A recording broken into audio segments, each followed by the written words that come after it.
Hello, everyone. Good morning, everyone. Thank you all for joining us. I see our waiting room is quickly diminishing.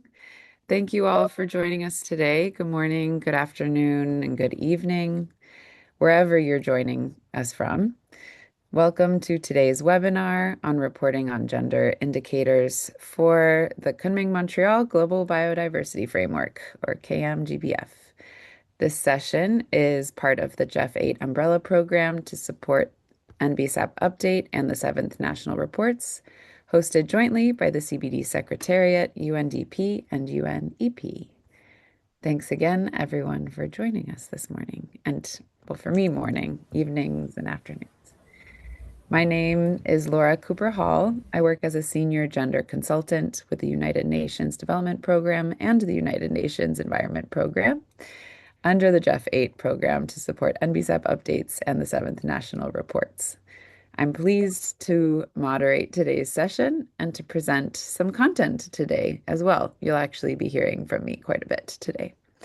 Today's webinar is jointly organized by UNEP, UNDP, and the CBD Secretariat with financial support from the GEF and is part of the capacity development support provided under the GEF 8 umbrella program to support NBSAP updates and the 7th National Reports. So thank you all very much for taking the time to join us today. Okay, next slide, please. A few quick logistics before we really dive in. Interpretation is available today in English, French, and Spanish. Please click that globe icon that you'll see at the bottom of your Zoom screen. You'll see there's an image of that right here on the screen on the slide. If you run into any technical issues during the session, please send a private Zoom message to Alexis Leguijean. He's a member, participant in our meeting and co-host today. So if you press that interpretation globe, you'll see the language options that you can use to listen to the session. We have French, English, and Spanish today. This session is also being recorded, and the recording and slide deck will be shared afterwards with all of those registered. Please use the Q&A function to post your questions at any time during the webinar. You don't need to wait until the end. We'll take as many questions as we can live and also follow up in writing with the rest after the webinar today. Next slide, thank you. So let me briefly introduce today's speakers. We have Gillian Campbell from the CBD Secretariat. You have me, Laura Cooper Hall. I'll lead a few modules or some content as well. We're also joined by Tanya McGregor, Program Management Officer at UNEP, and Marianne Marigot, Senior Advisor at UNDP.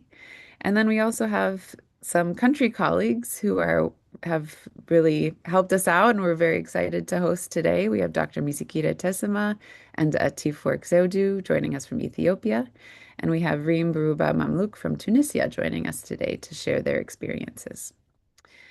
All right, I will now hand the microphone to Tanya, if you go to the next slide, to share the objectives of today's webinar and some opening remarks. Thank you. Thanks. Thanks very much, Laura, and hello, everyone.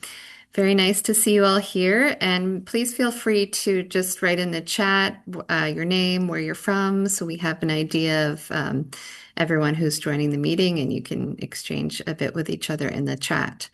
So thanks again for joining us today. And I have the honor of opening things off for our session today. We hope it's going to be useful and instructive for you, and also just highlight, or primarily highlight the value of gender responsive reporting, which is an explicit, structured part of the reporting and the 7th National Report process to respond on progress to the KMGBF targets 2022 and 23, and the CBD Gender Plan of Action. And underpinning these, as you may know, is Section C of the framework, which establishes gender equality and the empowerment of women and girls as a cross-cutting principle for the Kunming-Montreal Global Biodiversity Framework as a whole. So as you think about gender in your reporting process today and going forward, We'd like to encourage you to keep this broader lens in mind, not only the specific indicators that we will focus on today. So this webinar, as you may be aware, is part of a broader effort under the JEF8 umbrella program to support countries to have the understanding and the practical tools to report meaningfully on gender in this cycle, the seventh national report cycle, and going forward. We recognize that this is new territory for many teams, and that's exactly why we're offering this session today to provide an opportunity to work on this together with you. Before we get into the details, I'd like to just set out what we hope you'll take away from today's session. By the end of today, our goal is that you'll be able to do four things. So the first is to identify the key gender commitments in the KMGBF that are relevant to national reporting. So that's targets 2022 and 23, and the Gender Plan of Action and Section C. Secondly, to understand the gender indicators in the monitoring framework, including the headline, binary, and component indicators. Three is to report on gender responsive activities and results when you draft the relevant sections of your seventh national report or when you return to those sections. And lastly, to identify where your own capacity or data gaps are. So you can see where assistance may be needed and where opportunities also may exist for support under the JEF8 program to help you address these gaps and challenges going forward. So once again, we're very happy to have you with us, and please be sure to write any questions in the chat going forward. We'll have a session on questions and answers after the presentations. And with that, I will hand things back to Laura to take us forward. Thank you. Thank you very much, Tanya. Thank you for setting us up today and making all of these objectives clear to everyone present. So now that we have some orientation to what we will cover today, I will just quickly go through our agenda. So after this introduction, I'll take you through two modules. In the first, we will cover the gender indicators themselves, then where and how to report on them in the seventh national report. This module on reporting will include a presentation from Gillian Campbell, who will present on how countries reported on Target 23 and report on Target 23, and two country example presentations, again from colleagues in Ethiopia and Tunisia. We will then open the floor for a dedicated question and answer session before closing with key takeaways and next steps. But before we dive in, we wanted to have a little bit of fun and do a quick poll and get a sense of where everyone is kind of starting from today. So we have this poll for you all to respond to. The first question, how familiar are you with reporting on targets 22 and 23 in the seventh national report? So Alexi, if you could get that poll going. Maybe you already have. There we go. So if you see this up on your screen, please engage. How familiar are you with reporting on targets 22 and 23 in the seventh national report? You can have the option of not at all familiar, somewhat familiar, haven't worked with them directly, familiar, started but haven't completed reporting, and finally, super familiar, very familiar, we've already submitted data. I see everyone engaging. Oh, we're getting lots of responses. It's kind of moving a little bit, but it seems like we have a bulk response. I wonder if you all can guess what most of you are responding with. I think answers are slowing down, so let's publish the results. Do you want to go ahead and publish? Perfect. Thank you so much, Alexi. So I hope maybe you all can see, but it seems that most of you, about 48, basically half of you, are somewhat familiar, but you haven't yet worked directly with reporting on these two targets. Many of you are not at all familiar. Sounds like you're in the right place. We're glad to have you. We also have a few 6 who are familiar. You've started, but you haven't yet completed reporting on these. And then finally, 8 of you who are very familiar. So maybe we could have you jump in and maybe give my presentation. Just kidding. Okay. Thank you all. Thanks for participating in that poll. We have now an open question for you all. Just to hear your thoughts, please write in the chat what your response is to this question. The question being, as you can see on the slide, what is the biggest challenge you have to integrating gender and sex disaggregation in your NBSAP reporting? So in the chat, any initial responses? Also, I forgot to mention, thank you all for those who have been introducing yourselves in the chat as we go along. If you haven't yet, please do introduce who you are, where you're coming from in our chat. It's great to hear and see who's with us today.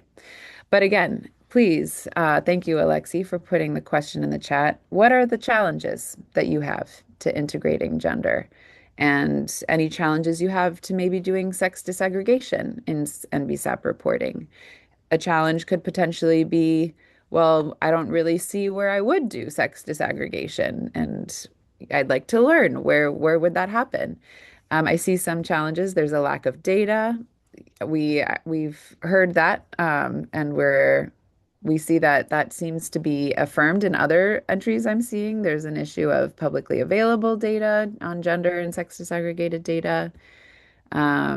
There's a need for building understanding on the importance of gender among different stakeholders. Yeah, I think a good first point or first starting point is just understanding how, what's the relevance, what's the value. See again, no data available. This is really helpful for us to hear, and I'm glad we're here sitting and sharing with each other what the challenges are. We have mayor apoyo del CDB y de las autoridades competentes, so we need more We support from need the more Secretariat support. and other competent groups or relevant and informed groups. Difficulty with funds, I think, is that one? I'm not as good of a French speaker, but I think Data. It's that is. data again. Oh, data. Sorry. Thank you. Um, and lack of consolidated data. Great. This is helpful to hear. And thank you, Mizukira. I see you in the chat. Perfect. We're glad to have you. All right. Thanks for that edit, Tanya. My French is not as good as my Spanish. Needing capacity, disaggregated data, convincing colleagues that disaggregation is important. Yeah, showing that link, making that connection. Capacity, processes needed. Great. Thanks, everyone, for participating. All right, let's go to the next slide. So, I really want to first quickly set the stage on why gender matters for biodiversity, maybe starting to get a little bit to those uh, points on challenges we've been seeing in the chat, and what the KMGBF actually commits countries to. So, in many contexts, women and girls are the primary stewards of biodiversity through land rights, traditional knowledge, and resource management. And at the same time, gender inequality is both a driver of biodiversity loss and a barrier to effective conservation. So, what we know is that gender responsive biodiversity action produces better biodiversity outcomes. There are a lot of resources out there building on this and showing what this means at a country and local level. There are also webinars. We had a gender and biodiversity webinar last year, and there are links to that we can share afterwards if you want to go through that webinar to learn more about the gender link. But there are two targets, as we probably all are pretty familiar with, that recognize this explicitly and carry the primary gender commitments in the KMGBF.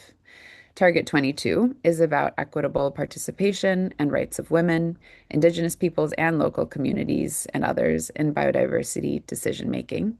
Target 23 is the framework's dedicated gender equality target. It is focused on gender responsive implementation and equitable participation of women at all levels.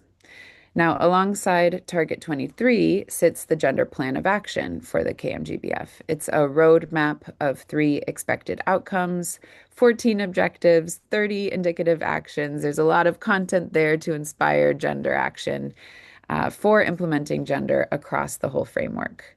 And Section C of the KMGBF provides implementation guidance as well, and that includes specifically on gender responsive approaches. So while targets 22 and 23 carry the primary commitments, Gender, though, is relevant across many targets too. So as you go through your own reporting, keep an eye out for gender entry points beyond just these two targets.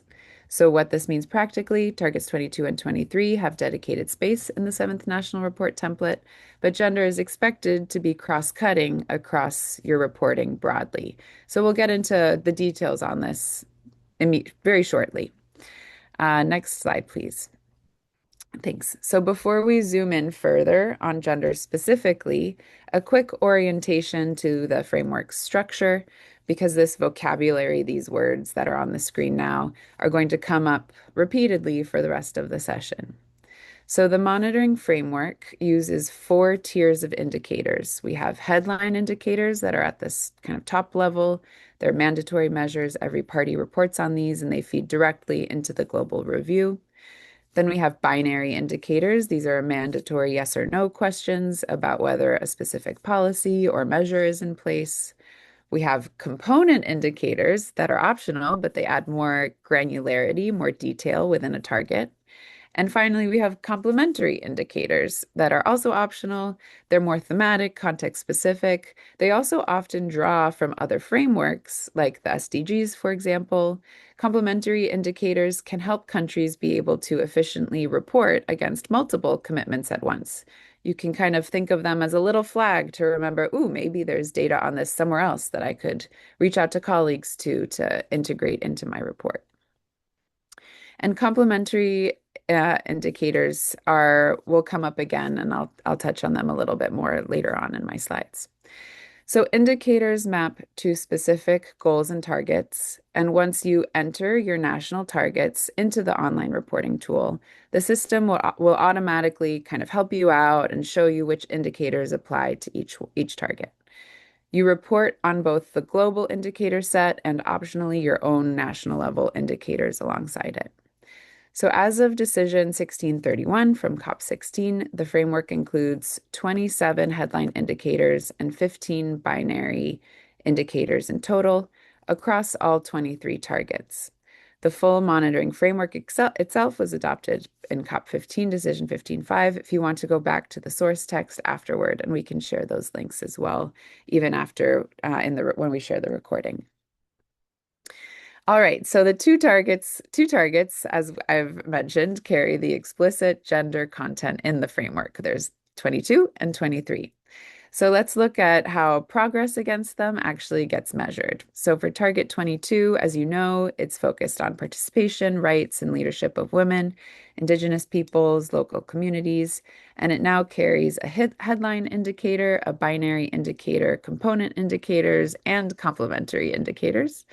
Target 23 is the dedicated gender equality target. It has a binary indicator, no headline indicator, a component indicator known by the code 231C for National GPA implementation or Gender Plan of Action, and complementary indicators. So you can find these indicators and all of the numbering and that kind of structure of it all in the resource manual for the seventh national report.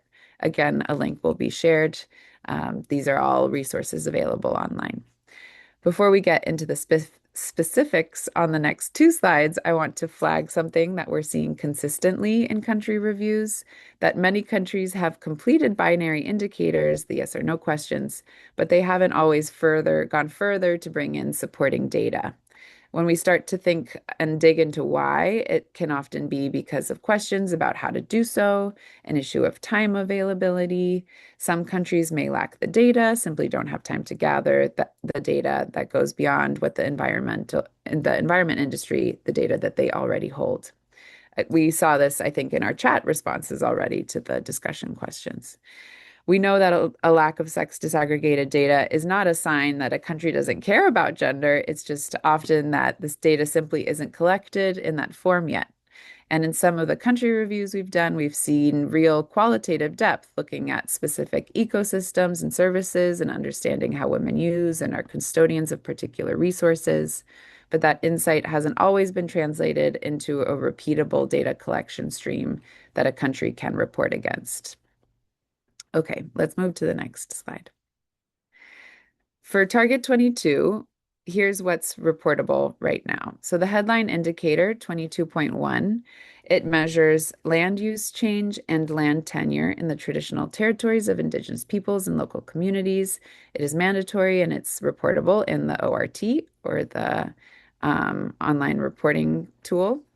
The binary indicator 22B asks whether the country is taking action toward full, equitable, gender responsive participation, both of and access to justice and information for Indigenous peoples, local communities, and women. This is a yes or no. It's a binary indicator, so yes or no question, or partially answer with a short narrative.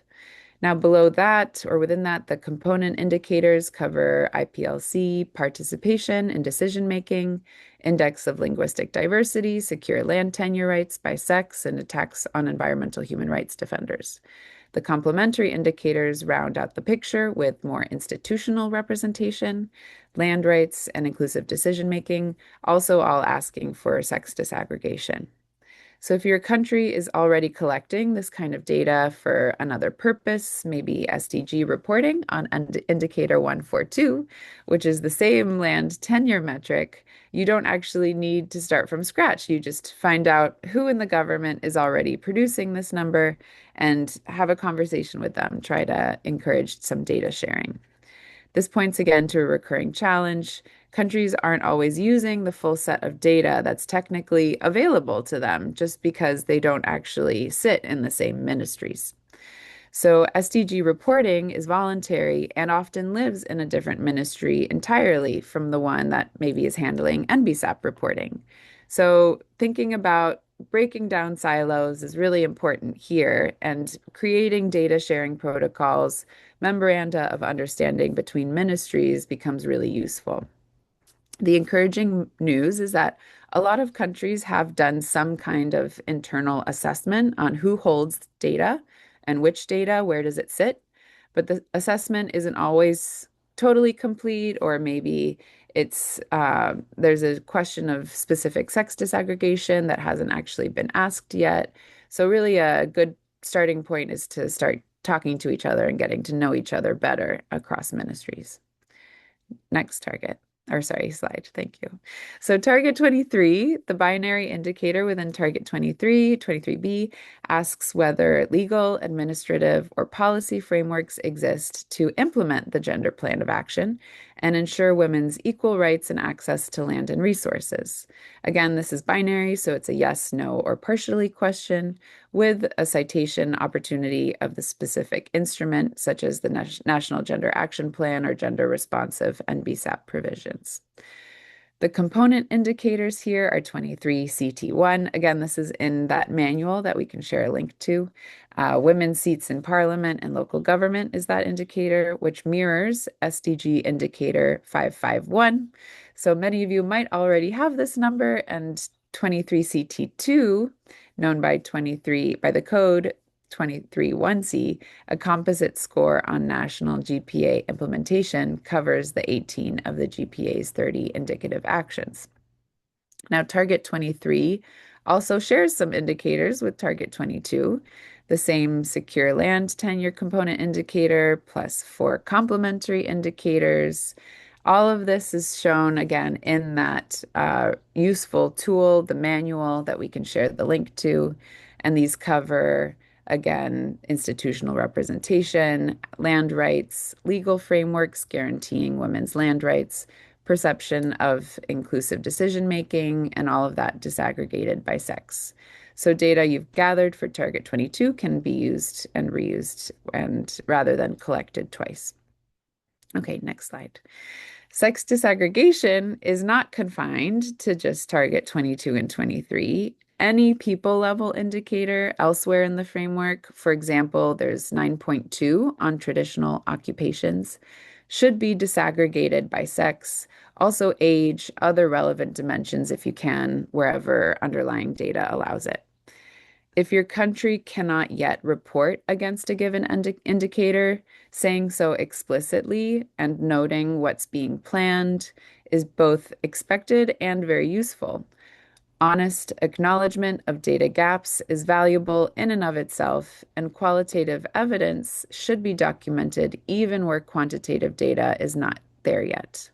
So, one practical note on timing, even a partial submission in the cycle is worth making.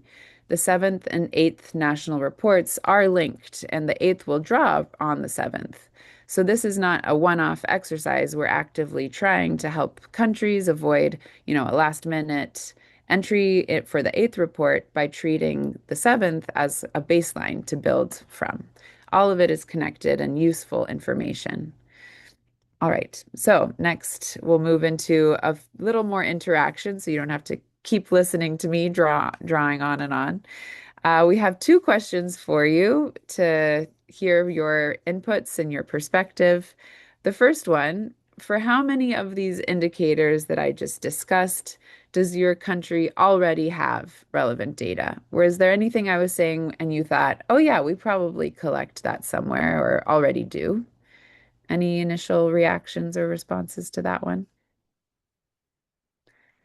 Does your country already have data for these indicators, whether in your ministry or in a in another ministry?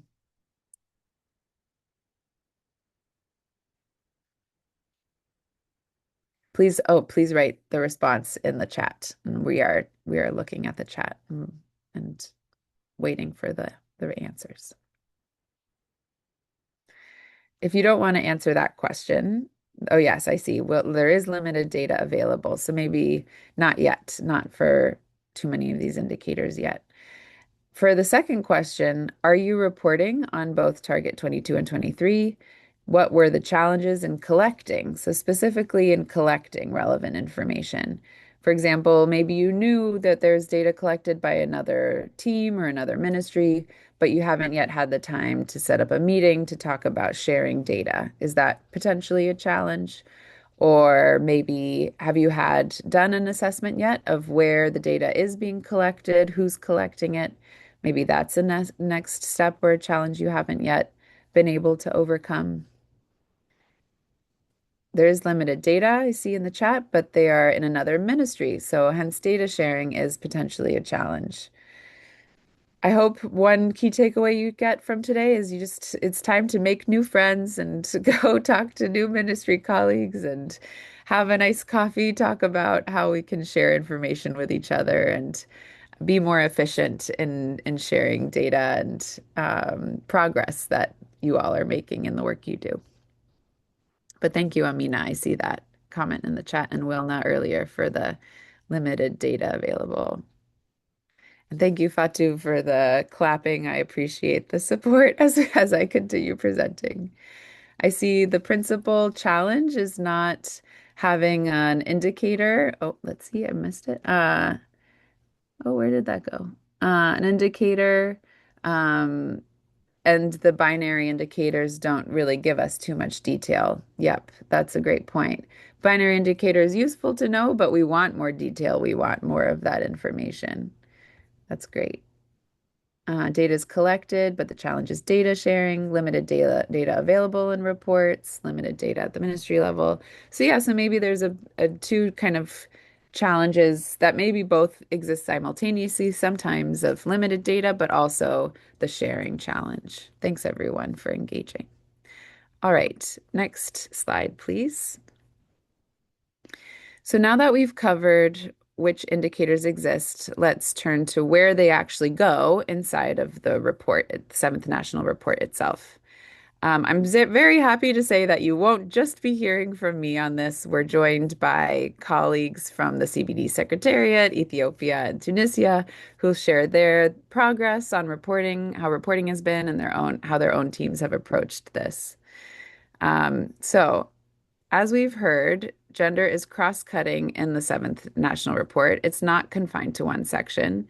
The next slide maps exactly where it belongs, section by section, including the dedicated Target 23 and GPA reporting space. Thank you for moving along with the slides as I've been chatting. I appreciate it. Oh, go back. Sorry. So, walking through section one on report preparation, It is recommended, that is the recommended spot to note which stakeholder groups, including women's organizations, were engaged in preparing the report itself. Section 2 on NBSAP status becomes required if you answer yes to stakeholder engagement question. Women is a listed option there, so select it if it applies.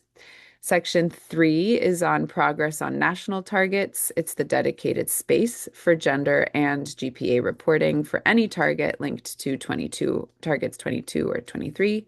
This is where indicator 23B and any component or complementary data you submit actually will live, and it only carries forward once the underlying national target is published, not just drafted.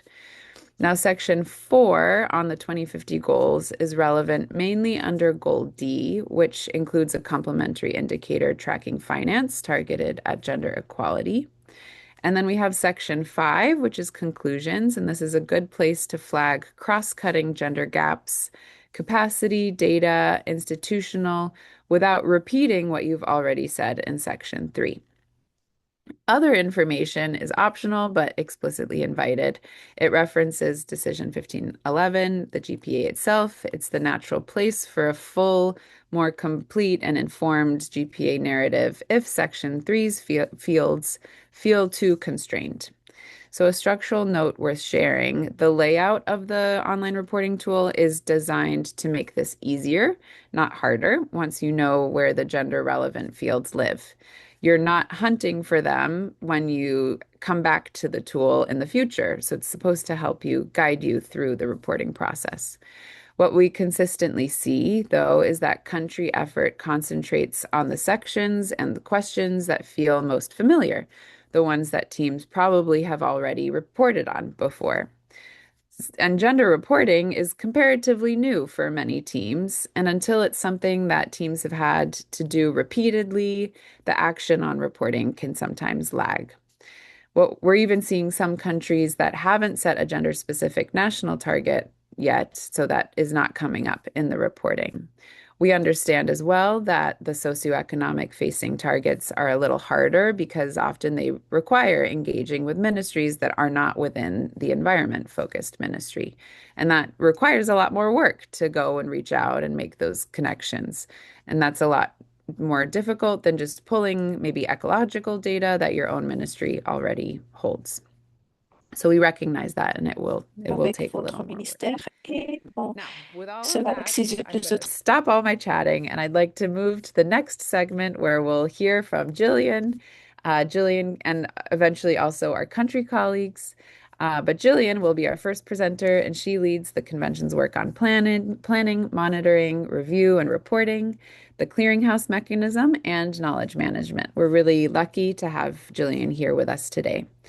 Her work includes the global review, which will be the midterm review of the framework at COP17. Jillian will ground us all in what has been reported, particularly for Target 23. Jillian, over to you. Great, thanks. Thank Jillian, you. there you go. It says that sharing is disabled. Oh, yes, sorry, we have your slides in our main Oh, okay. uh, So slide pack. that's perfect. So I guess just go to the slides. So I am going to just share a little bit of progress in terms of, are the slides there? I don't know. The progress in terms of the analysis of the national reports. So we have recently completed a analysis of all of the national reports. This is not my first slide. This is actually my last slide that you're showing. Okay, sorry about that. Do you want me to just share my slides? If that's possible, yes, we I can. just enabled Julian so that you can share your slides if you prefer. You should be able to now. Thank you. That I think is useful. Okay. Okay, can you see my slides? Yep, perfect. Okay, so that's the last slide, actually. Yeah. So as was just highlighted in Laura's presentation, this is the framework that was adopted in 2022. There are 4 goals to 2050 and 23 targets. Gender, of course, is one of them, and then these cross-cutting considerations. So the way that we have reviewed progress is that countries, I'll go back here. So countries, they set national targets and they align them to the global targets. So the countries don't adopt the global targets directly. They review the global targets and then they decide how they're going to take action, and they set targets that meet their national circumstances. And so then the reporting in the national reports is against those national targets that have been set.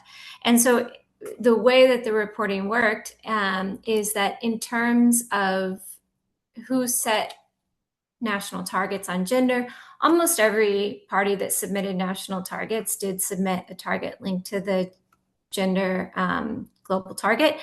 And so therefore, in the national report, then they would have reported against that target. And parties couldn't submit the national report without reporting on all the national targets that they've set. So you do have a complete set of information on the actions for each target that has been provided for each national target that parties have set.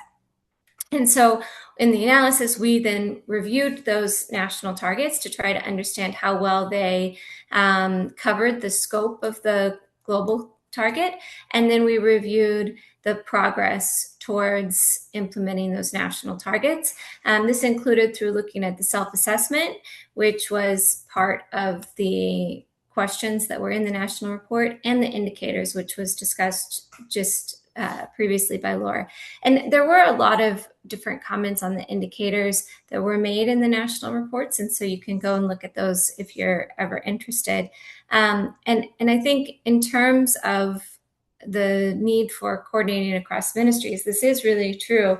However, I know that in the SDG context, they have done a review to see to what extent these indicators on land tenure can be disaggregated by gender, and very, very few countries have sufficient information in order to do this disaggregation. So it's really, I think there's weaknesses in the underlying data system, and it's not necessarily that this data is just available and isn't being used. A lot of times the way that it's collected does not allow this disaggregation to take place. And so this is something that countries will need to reflect in the future development of their monitoring systems. So the logic of the framework is that we feel that it's too early to detect progress towards the goals. Biodiversity outcomes take a long time. And so the global report has really just highlighted what's the progress towards the targets is, instead of the 2050 goals, as those would then, you would see progress on those after you saw progress on the targets. So this is the structure of the global report, which you can read. It's available for SAPSTA. And so I'm just going to go right into what the results are. So what we did, as I mentioned, is we looked at the coverage of each national target. We looked at these progress assessments. We looked at how data was used, and we looked at the indicator trends. And what you see is that in terms of the targets related to gender, most of the targets that were submitted did not cover the full scope of what was in the GBF, and limited progress was reported through the self-reporting on the gender-related target. And in the quantitative indicators and the binary indicator, so the quantitative indicators in particular, most of the trends that were shared in terms of those indicators were negative, and in terms of the binary indicator, mixed progress was reported, which I'll show in a second. And so as you can see, this came out strongly. The issues related to participation came out strongly across looking at the different elements that were covered in the framework. And many countries did not include information on the roles of different actors in their national reports. There was a limited elaboration of how gender was considered, or other groups like youth or IPLCs, or the private sector for that matter. And additionally, there's this portal that has been developed to try to capture some of the actions of different groups, but this is really at a new phase. And so I would say, in terms of the contributions that are being made by different groups, including women's groups, there's really very limited information that's available to us in this global report on this, because of the fact that there's limited information that was shared in the national reports, and there's limited information that we have collected directly. So this is something that certainly needs to be considered for the future and the next round of reporting, but more than that, for implementation. So these were the findings from the global report. These are the 6 key messages, which are sort of reframed using AI on this slide. But there's a message related to the ambition, and this, in the case of gender, would be, not really matching up with the scope of the global target. There's messages related to implementation being slower than would be expected, which is why you're maybe not seeing trends in the binary and the headline indicators that are happening as quickly as you would like. And then there's these barriers related to having means of implementation available. In the case of gender, of course, or IPLCs or youth, oftentimes these groups do not have the resources that they would need in order to contribute to implementation of the framework. And then there's also gaps in terms of just engagement more broadly, policy coherence, and data and information, which was already highlighted. So when you zoom into target 23, what you see is that progress is advancing, but it's not advancing. It's still very early, which is why there's been a lack of progress that can be demonstrated on this target. There's significant gaps between what's included in the national targets and the full scope of target 23, or the scope of the gender plan of action. The rights and the access of women to land and natural resources are very weakly addressed in the national targets that were reviewed. And more than half of the targets which have been submitted on gender were noted to be off track in the binary indicator. So as you can see, there are a lot of challenges related to implementation and also measurement systems. And here's the specific findings, which are in the binary indicator, where it asks questions about what kind of policies you have in place. You can see that about half of countries have some decent progress. So we are considering scores of 4 and 5, these 2 darker shades, as good progress, or based on the methodology that we have for the binary indicators, whereas most countries are not seen as much progress in terms of developing legal, administrative, and policy frameworks yet. And in self-assessment, what you see is that the bulk of countries said that progress was happening, but at an insufficient rate, which is that yellow bar. So I will leave it at that. Thank you. Thank you. Thank you so much, Jillian. Thank you for providing that overview for us, for kind of covering and digesting a little bit as well already some of the content that I shared ahead of you, with thinking through what the challenges could be and how that is showing up in the way that countries are reporting for the 7th National Report. So thank you so much. Thanks, Jillian. All right. So now that we have this more kind of global level presentation, thinking of how reporting has gone at this higher level, we're going to get a little more specific and hear from our country colleagues. We're going to start with our colleagues from Ethiopia, from Dr. Misikita and Atifwork Seudu. Dr. Misikita and Atifwork, are you here with us? Are you able to unmute and share your videos? I want to make sure we can hear you.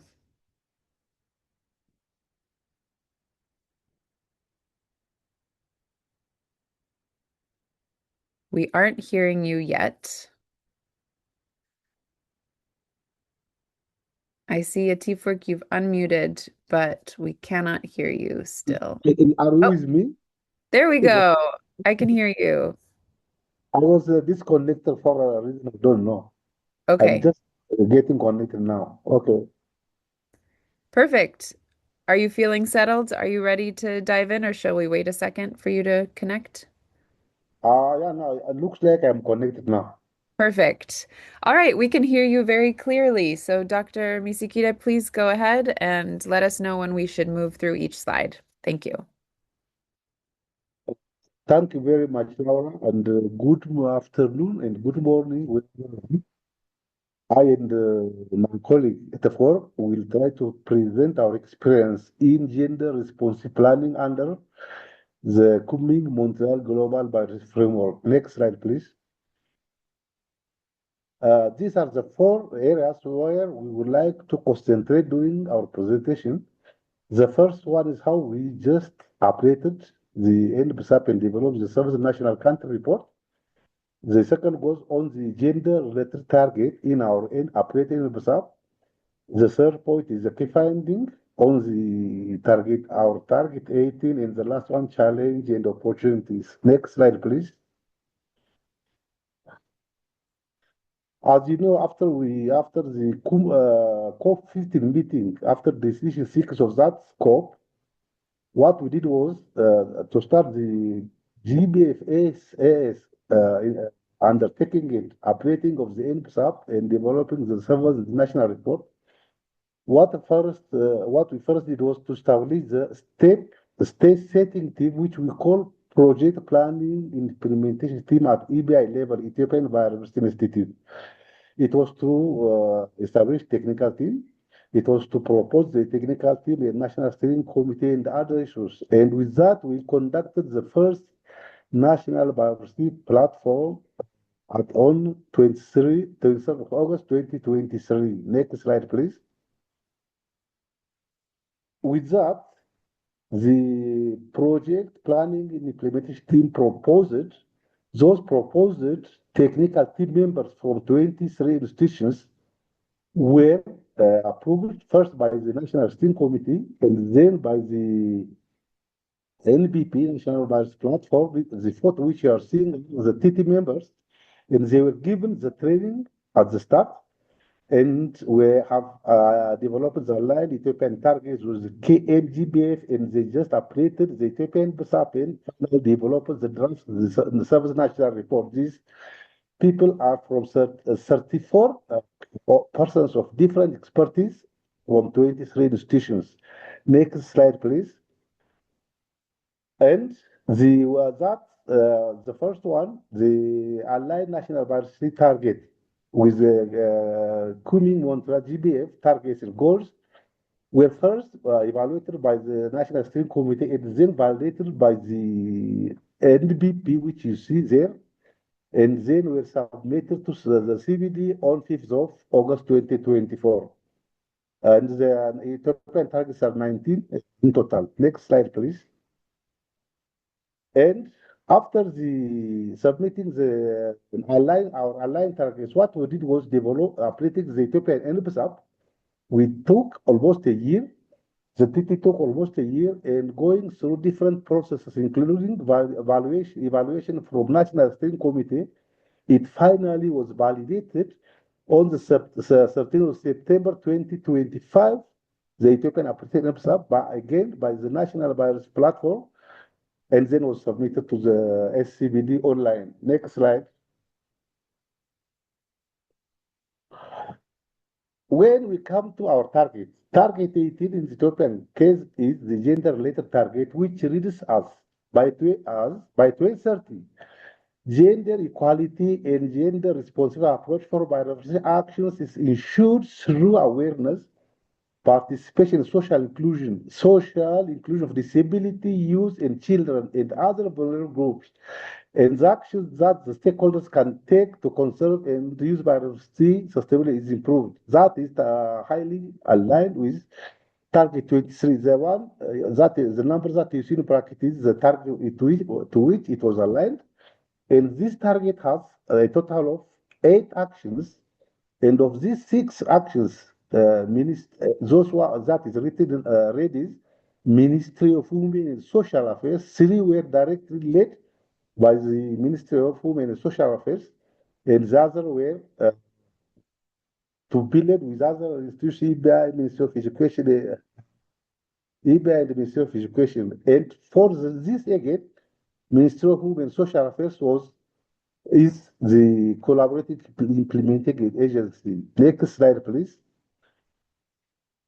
For this target, as we talked last time, Laura, there were some indicators. The indicator is challenging in our case. Sometimes some say we can use national indicators, others say only global headline indicators, and etc. And the new revised version on our national monitoring and evaluation uh, uh, framework, which is component of the GBFAS project, are these four: proportion of seats held by women in national parliament and regional states governments. This is complementary by the component indicating global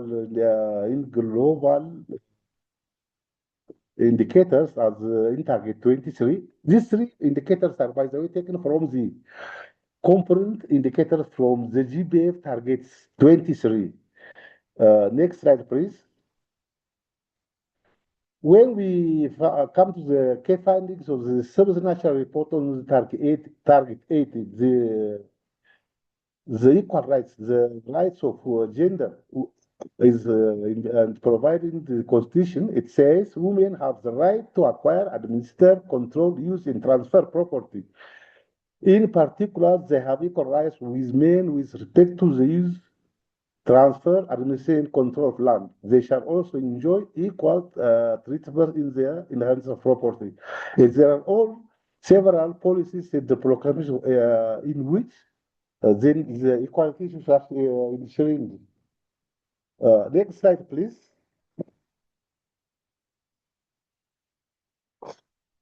When we see the participation of women, which is the indicator number 1, by the way, when we see the participation of women in government positions, their position in national parliament has now reached to 48%, and their participation in the local government has reached to about 50%.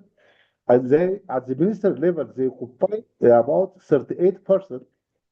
38% of the whole, and their deputy positions has grown to 50%. The Ministry of Women and Social Affairs minister is a woman. Most of the deputy ministers are also women, and there are also regional states in which there are women presidents and house speakers. And proportion of judges is projected to rise to 37% by 2027. And the Minister of Justice in Ethiopia is again a woman. Next slide, please. And the participation of women in Green Legacy Initiative, which is very huge in Ethiopia, is to do mainly with tree planting, is increasing from the time to time with association advantage, and gender responsive education policies in the pedagogy. Trainings are integrating gender sensitive environmental clubs into different environment clubs, which we see here as environmental clubs, marriage clubs, and girls clubs. Next, please. And when we come to major challenges and opportunities, the first challenge is the availability of data, but particularly for baseline, what percent to establish the baseline. And the second was emerging or overlapping priorities by government officials. We cannot find them when we need. And the third is shortage in financial resources. The target 18 requires about 700 million USD to implement fully. The government covers only 57%. That's one challenge. Weak stakeholder coordination and law enforcement, as well as low level awareness, are other challenges. And when we go to the policy, the need for establishing database is increasing from time to time. And even in Ethiopian biodiversity level, we have the GeoNode, which is working with different universities, and dependence on the internal source of fund is also increasing. During the last planning period, we cover about 55% of The total cost of implementation now, it has grown to 57. Newly adopted policies are policy developments. The whole government and the whole society engagement is given an approach attention at the parliamentary level, even. And in the last interesting opportunity is the NPSA project assistant coordinator, my assistant, which to say will be joining the House of People's Representatives as of September. That would be a big development for NPSA, and we hope he will be the member of the Standing Committee of the Agriculture, to which it is a huge development. With this, I thank you very much. That's all what I can present. Laura, back to you. Thank you. Thank you, Dr. Misikita. Thank you for that really, really helpful presentation. I think the way you started was sharing about ultimately the enabling environment, all the work that Ethiopia has done to build a strong foundation of prioritizing gender integration and showing how that is so important to then lead to integration across all the elements, including data, gender data, and reporting. You really shared this valuable example as well of how collaboration with other ministries, the Ministry of Women and Social Affairs, and that alignment with other commitments, how those efforts kind of come together and really help to build reporting and data gathering. Thank you as well for the clear ways that you aligned your national target 18 to the framework, and for sharing with your challenges and the opportunities. It's really helpful for all of us to learn and to hear from your experience, to think about and anticipate how to troubleshoot all these potential things and challenges that could come up. I think Ethiopia's experience will now come to mind and inspire a lot of action. Thank you. You're welcome. All right. All right. So we're going to move to our next country colleague presentation from Tunisia so we can hear from their experience. So I believe we have Reem with us today. Reem, are you here I and connected and ready to go? Yes, yes. Perfect. Oh, and there's Layla. Okay, wonderful. Okay, thank you. Thank you. Donc, c'est avec un grand plaisir que nous allons présenter l'expérience. It is a pleasure for me to have the experience for the integration of the seventh report. Gender into the seventh national report. It is about targets 22 and 23.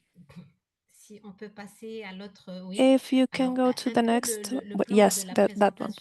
The plan of the presentation ça va présenter un peu les étapes.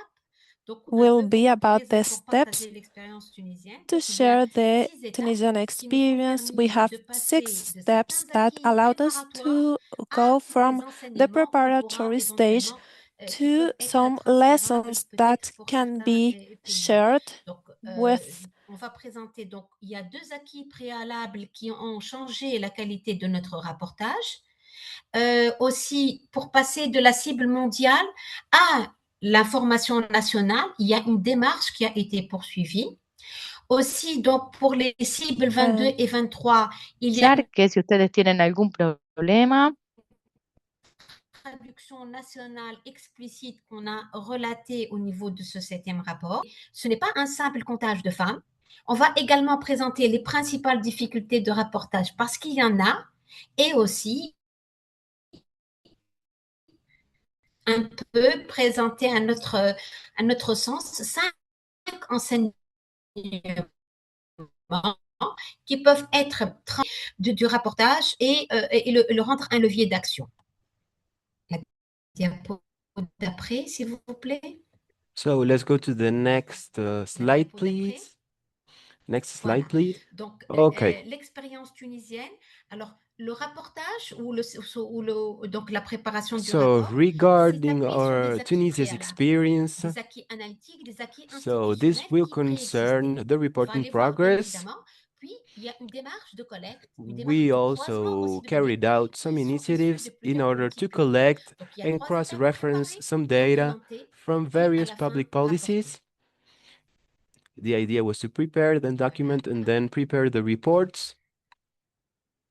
On peut, on peut aller diapo d'après, s'il vous plaît. So next slide, please. Donc, il y a préalablement donc, deux acquis préalables. So we have two prior achievements that changed the quality of reporting. So before we prepared this in 2024. So we identified different challenges. So we discussed about the identification of inequalities. This is always related to women's situation. We also try to carry out a mobilization of consultations and qualitative information in order to supplement available data. And we also identify the key data gaps. And this was in order to carry out a gender and biodiversity action plan. So after we carried this out, we tried to improve the documentation of the situation. Next slide, please. So here in Tunisia, we carried out an experience which started in 2023. And this allowed us to gather more data. It is necessary that different public politics in the different ministries, they need to start gathering this data. So this also allowed us to achieve the objectives. And this also allowed us to report our performance.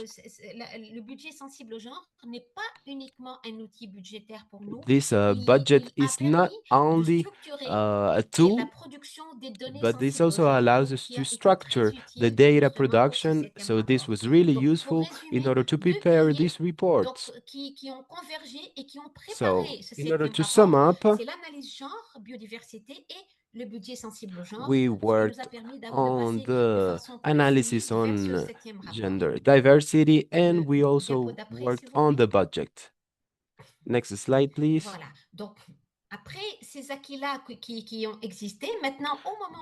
Now that we already talked about the achievements, we started out from the world targets, from the international targets. So we try to integrate them with the national information from Tunisia. So this was divided into 6 stages, 6 steps. So we try to analyze the requirements for targets 22 and 23. We also analyze the requirements of each target. Of course, this took us a lot of time, but this is a very important step. So we try to analyze, to understand each need that needed to be measured. We try to examine the various dimensions that were covered. It is important to outline that there are several categories. Then, when we're talking about the second step, the idea was to establish a correlation with this national framework. So we try to establish a link between targets 22 and 23, and we also try to establish a target with the national objective D9 and D10. This was really linked to the national targets, and we also examined the national biodiversity framework.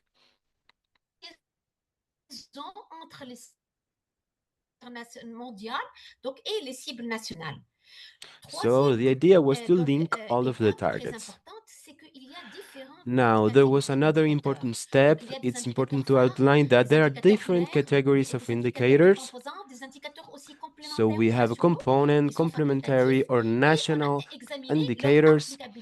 And so we examined their applicability to the Tunisian context. So here we have verified the existence, the quality, and the timelines of the data. We try to assess their availability, their capacity to provide information for each indicator. So we try to better understand what was being asked.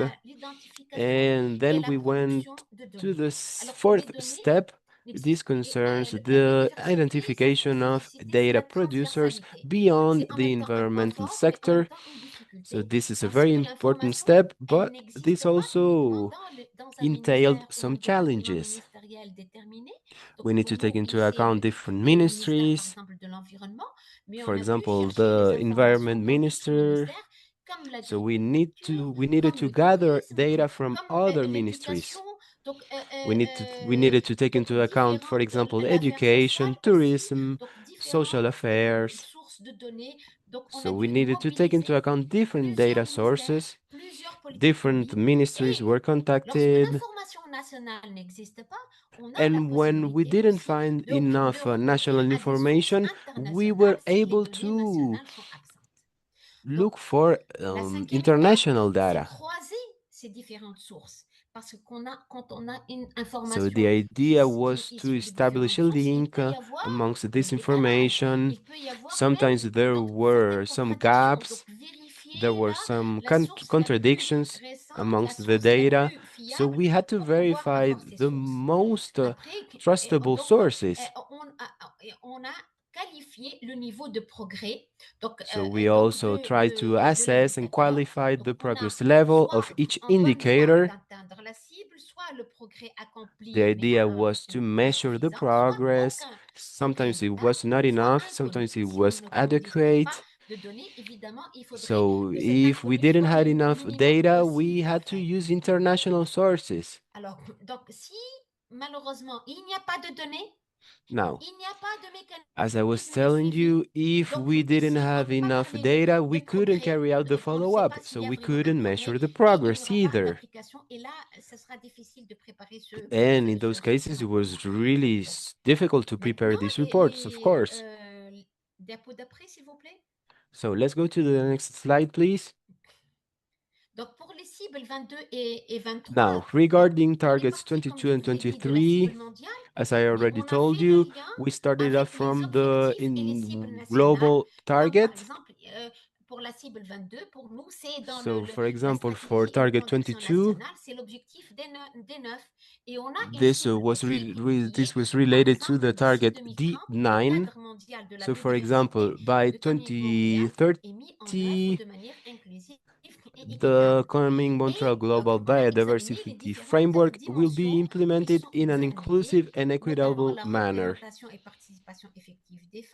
So we took into account the participation of women, the representation of youth, children, people with disabilities, local communities, etc.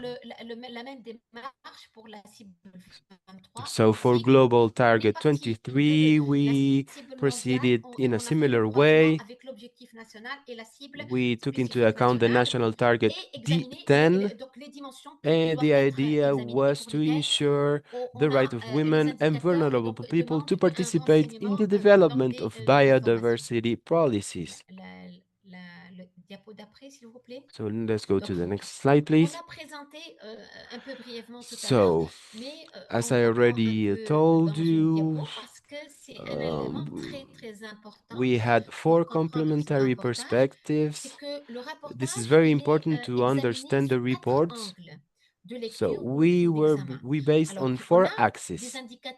First, we had lead information. We have key indicators. So we have this information that allows us to identify the binary indicators. Then we have more detailed indicators. And we also have complementary indicators. So we have 4 kinds of indicators. that we took into account for all of this process.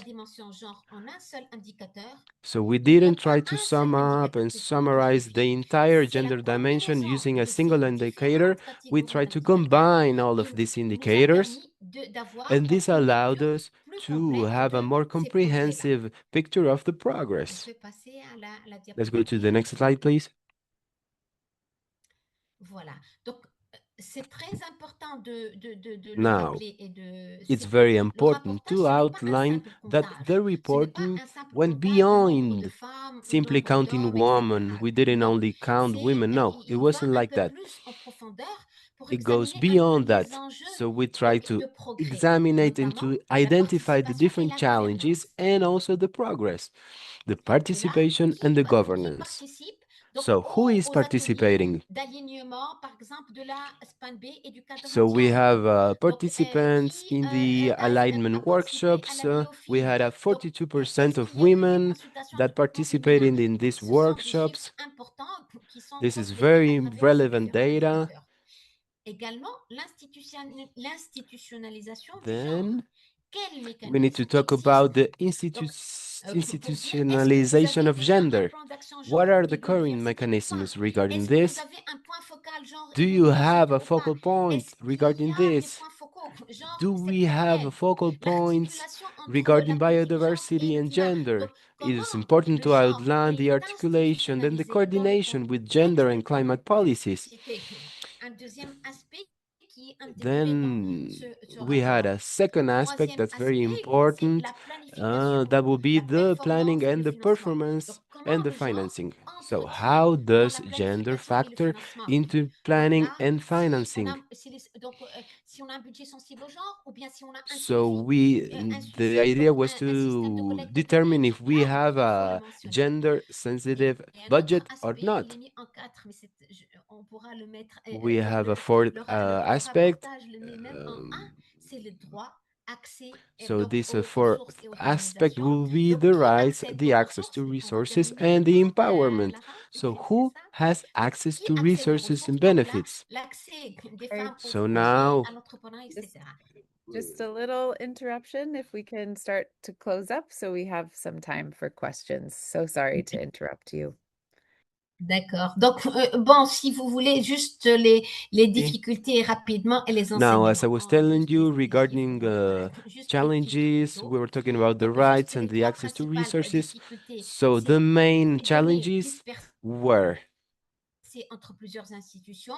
La comparabilité, parce que les données, on peut avoir des données anciennes et we des had données some plus, challenges, as I was telling you, so it was difficult to compare the data, and it was also difficult to put into practice the global indicators. So the idea was to prepare before the report. We try to gather data, we try to carry out some analysis. So we had some data scattered across multiple institutions. So let's go to the next slide, please. I will wrap up there. So there are several systems. So we need to work across data. We need to ensure a good quality. Quality is of utmost importance. The idea is not only to provide data, but also to provide accurate data. We need to ensure a proper follow-up. We need to identify our gaps. This will allow us to carry out future initiatives. And in order, this would also allow us to analyze the progress. That's all I had to say. Thank you very much. Thank you so much. Thank you very, very much. We really appreciate that presentation. It was so in-depth. All of that detail was really helpful for us to learn from. Really great too to start with those enabling steps, how important it is to do an analysis first, to the value of the budget, of course, to ensure clear data production. And it's important to know what to expect, to examine the indicators in terms of understanding the needs of reporting. Great reminder that we need a comprehensive picture through categories of indicators and how important it is to go beyond just counting women. Thank you so much. I I'm so sorry I had to interrupt you. It was such a deep presentation. We just wanted to make sure we had time for question and answers, but all together, really great and really helpful to hear that those recommendations as well, how important it is to work across data and systems and groups collecting data to focus on quality, not just quantity, to ensure follow-up and identify gaps. All really, really helpful. Thank you very, very much for that presentation. C'est un plaisir pour nous. C'est un plaisir. It is a pleasure for us to share. So thank you both. Thank you both from Dr. Misikita, from Reem, from our country colleagues. Of course, thank you, Jillian, as well. Thank you so much for your deep presentations. We're all going to, I think, take a lot of learning away from these presentations together today. All right, next slide, please. So before we dive into question and answer, we have a few little quick tests, get a little fun and active. We have two more polls for you all, a little bit of a practice moment.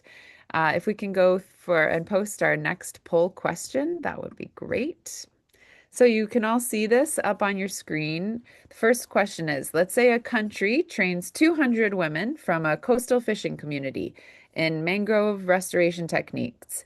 They also track their land tenure status before and after this project and work together. Where would you report this evidence? Where would this evidence go in the 7th National Report? Would it go in Section 2 as NBSAP stakeholder engagement only? Would it go under Section 3, which is under Target 22, linked national target? For example, indicators 22.1 and 20 linked to 22.1 and 22B. Or would it go under Section 4 under Goal D, finance indicators? Or is it not reportable? There's no matching indicator, so we can't report on it. Where do you all think? I'm seeing some answers coming in. Thank you for participating. I'm on the back end, so I can see as everyone's responding, and it's fun to see all these responses coming in. It's a little mixed. Thank you all for engaging.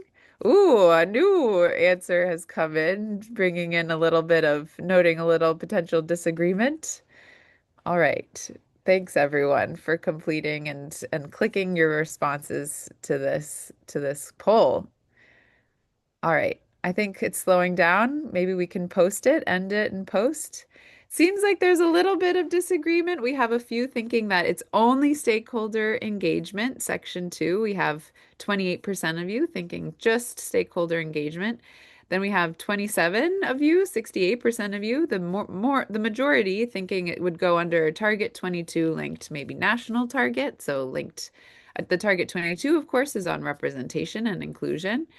And then we have one of you thinking it would go under finance, and one of you thinking it's not reportable. There's nowhere you could report on this. So I would argue this is most relevant to Section 3. So the majority of you, I think I would say kind of got it right, hit the nail on the head for knowing where this would go. It would link to, again, representation. I think there's a little bit of a sneaky point there. I think Section 2, of course, there is some NBSAP stakeholder engagement, but Section 2 is more about development, right, of the actual reporting. So let's say correct answer is Section 3. But thank you all for participating. It's all about learning and figuring this out together. I'll also note, as you're going through your reporting and you'd like some support, the Jeff 8 project is here to support you, and we'll be including some emails at the end on a slide for you to have to reach out for more support afterwards. All right, let's go to the next poll question. We have a third poll for you. If we can have that posted. Sorry, Laura, trying to figure it out, having a bit of, oh, there we go. It should All show. right. Thank you, Alexi. We're all learning here together. It's all right. So next poll, last one, is a country reforms its NBSAP steering committee so that 40% of seats are reserved for women, including representatives from IPLC organizations. Where would this go? Where would we report on this? In 22.CY1, which is positions in national or local institutions by sex, 23.CT.1, Women's Seats in Parliament and Local Government, 22B, a narrative on participation and access measures, or more than one of the above, depending on how the committee is defined. What do you all think? I don't know if you ever did that test in school of you get a test and your teacher says, make sure you read all the instructions first before you complete. And then you go and start the test and you get ahead of yourself, start answering questions. And then the last piece of instructions on the test is don't answer any of the questions. And it kind of becomes revealed that you didn't listen to the initial instructions of reading everything first. I feel like that's a little trick that's coming up maybe in this poll. Because let's end it. It looks like the majority of you did read through the answers. But if we can end the poll, I think we have a lot of responses already. The answer is the last one, more than one of the above, depending on how the committee is defined. So yes, it is, you're all right in a way. And those of you who stayed patient until the end were the most right in noting that it's all of these, potentially all of these places this can be reported in. Great. Thank you so much. We'll close the poll and move on to the next slide.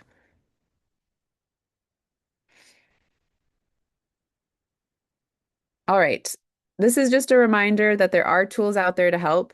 I think I'll actually come back to this after we have at least a few minutes for question and answer.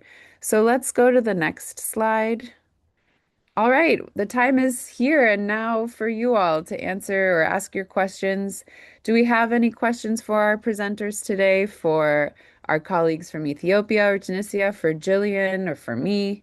Please feel free to write your questions in the chat or feel free to raise your hand and we can maybe try to unmute you and see how that goes. Any questions? And again, we're here to answer questions beyond just today. We have emails on the slide that's coming for you all to use and reach out to at any point to ask your own more detailed questions, potentially country-specific questions as you're going through the reporting process. I'm not seeing any questions in the chat. Am I missing anything, co-hosts, co-facilitators? I don't think so. I'm not seeing any for the moment. Any questions? If not, I guess we had a perfect presentation and everything is super clear and now everyone's going off and reporting on all of the gender indicators. All right, as we wait for questions to come in, again, please feel free to write your questions in the chat. I see your first one. For the gender responsive budgeting, how was this done? Was it based on a baseline? I wonder if this question is for a particular country colleague. I think potentially for our Tunisia colleagues, for Reem. Is that if that's right? Maybe for either, for Ethiopia or Tunisia. Any experiences from either of you on gender responsive budgeting, whether there was a baseline done? And I wonder if you mean in terms of reporting on this type of budgeting or if not. La question en français, je sais pas, j'ai pas entendu en français, j'ai pas entendu la traduction, donc la question. Could you repeat the question? So there's a question in the chat, thank you, Reem, about gender responsive budgeting. And I imagine maybe how the budgeting experience you had for ensuring eventual data gathering and collection. And there's a question on whether there was a baseline of information gathered for this. Maybe any initial reactions or responses to budgeting. Donc, je ne sais pas si j'ai bien compris, c'est-à-dire comment le budget sensible au genre peut aider how the gender responsive budgeting can be made for the report. Well, we actually do the tagging in the budget, and this helps us determine the amount of the different expenses in the budget. And this is disaggregated by beneficiary. So we need information of all the projects, all the activities of the different ministries so that we can disaggregate that according to the beneficiaries, and that is going to help the ministries to establish systems of data collection or gender responsive data collection, and so that we can prepare the 7th national report. And so it is important to have disaggregated information, and that's how we obtain that. I hope I answered the question. Thank you very much. That was a really helpful response, and I think definitely applies to the question that was asked. So thank you for sharing and responding. Atifork, or maybe that's Dr. Misikita, I see your hand is raised. If you'd like to please go ahead and respond. Thank you very much. If this question is referring to the budget that is required for the implementation of gender-related targets, in our case, the target itself is broken down into 8 actions, which are to be led by 4 different institutions. The budget for the implementation of those actions is already budgeted within the ministry budget. It's part of their job. It's budgeted 57% of the total budget has to be covered from the government. I would say about 700,000 USD. This target requires. Of this, 57% has to be covered by the respective institutions that are to lead the implementation. And the rest has to come somewhere from, we are developing the resource mobilization strategy now. And it is inculcated within the government budget. Thank you. Thank you. Thank you very much. That's really helpful, and so helpful to get even specific about what the plan was, how much was used or needed for this. That's really helpful. Thank you, Dr. Misikite. I know we are at time. I am so sorry. It's run away from us. I see, Soledad, your really super question about, how do we distinguish between women's attendance versus meaningful participation? What is that difference? How does that get noted or understood in terms of data collection? We will follow up to questions in written form post this webinar, so I can have an answer to you after our webinar today, but really appreciate that question. I also see the questions from Martha about hearing from other country experience. Great to know that there's some interest, because it'll be great to gather a number of countries that we might want to keep working with, maybe have a peer-to-peer session on to hear more experiences. Tanya, do you want to go ahead? I see your hand is raised. Thanks, Laura. I was just going to add to what you've said about our plans to hold peer-to-peer exchanges with different regions. That is part of the support that we're aiming to provide under the Jeff 8 project. So I know Laura has reached out to countries in a few regions so far to have that conversation or start that conversation.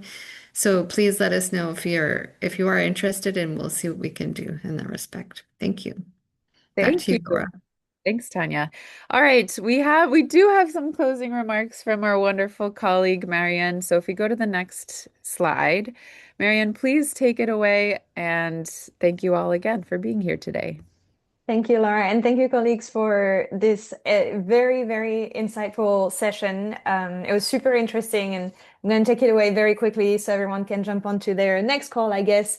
But in terms of main takeaways, we, I guess, all agree that Target 22 and 23, as well as the Gender Plan of Action, will require and do require already explicit evidence-based gender reporting. I think we've seen that through those presentations, and a strong gender integration in the 7NR is, about intentional framing, an inclusive process, having some specific measure. It is not just mentioning women.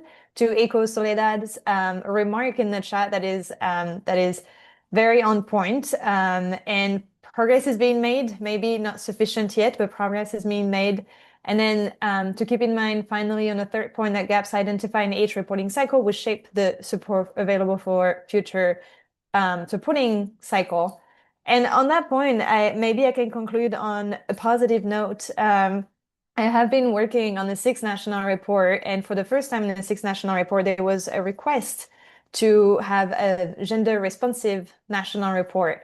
And I remember at the time working with the countries, and that was, really a lack of understanding on how to do that.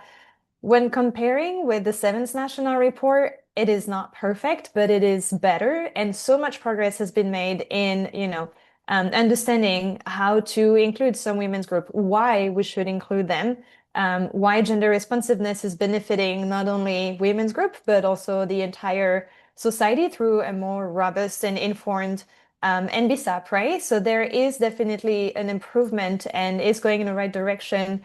Per Jillian's presentation, it is not sufficient. We are not yet hitting all of the points, but efforts is being done and it is moving. So I would like to conclude on a positive note and hoping that these efforts can be continued. Peer-to-peer, as Tanya mentioned, is really important. Bilateral call that we can help set up between countries if there is interest in learning in more depth what our colleague from Ethiopia and Tunisia have been doing. There's other countries that have done an excellent work on this. So there are resources. And then do not be shy to let us know what you need. Right now, we are shaping the next round of support, which will be focusing mostly on monitoring and reporting for the AIDS national report. So any feedback, formal, informal, in the upcoming session of SEPSA, SBI in Nairobi, a COP, obviously, do not be shy to talk to us and implementing agencies, and we'll be here to support as much as we can. So thank you so much. And Laura, I think with this, we can conclude. I agree. Thanks, everyone. Thank you all. Thank you all for being here. Thank you for listening, for engaging. On your slide here, you can see, oh, thank you for all the clap. Merci tout le monde. Je suis très content de You can, participer. merci. Merci, à très bientôt. Merci. Merci. You can see our emails here on the slide if you'd like to follow up with more questions.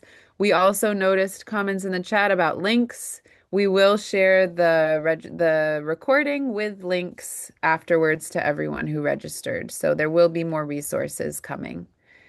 Thank you all. We appreciate it. Thank you. Thank you. Have a good day, everyone. Thank you. Bye bye, everybody. Thank you.